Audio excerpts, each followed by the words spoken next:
Hello and welcome back to the Swansway Motor Group YouTube channel. In today's video, I'm going to be covering some of the different types of EVs that are currently on the market right now. It can all get very confusing and there's a great selection out there. So let's break it down so you know what to look at. First things first, let's talk about battery electric vehicles, also known as BEVs. Now, battery electric vehicles have basically replaced the combustion engine but with a battery.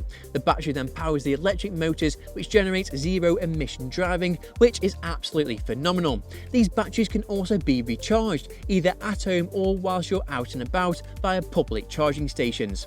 There are lots of different varying battery sizes and several factors can affect this, but all of that information can be found on the manufacturer website.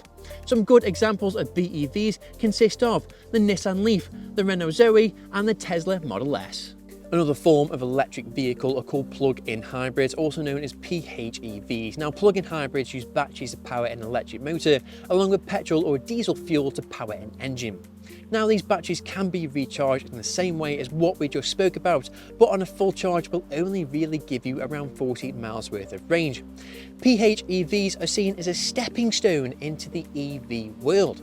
And normally the car will use the EV power first, and once that's depleted, the engine will kick in. So if you'd like to go further afield, you can do this because of the engine power.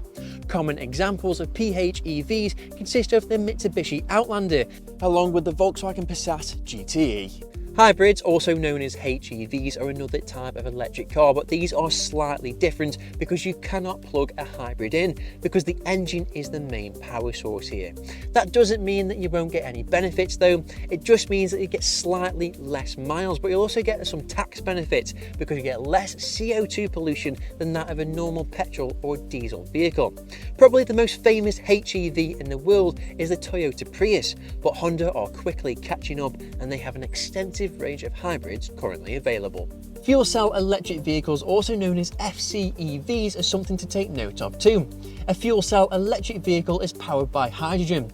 When we mix hydrogen and oxygen, it creates electricity, which we can use to power vehicles. Now, hydrogen-powered cars are absolutely amazing. They have lots of benefits, such as refuel times. They're no different to that of a normal petrol or diesel car. They're a great alternative to BEVs, and they only emit water from the tailpipe. The only problem with hydrogen-powered cars is that the infrastructure isn't quite as developed as that with electric vehicles. And one of the best manufacturers to look at is Toyota with the Myra, which has a range of up to 400 miles. So then, I hope this video has given you a better understanding of some of the different types of electric vehicles which are currently on the market right now. If you're looking to make the switch into the EV world, then head to our website. I'll leave a link down below in the description where you can check out our current stock and even arrange a test drive. Until then though, please like and subscribe, and I'll see you next time.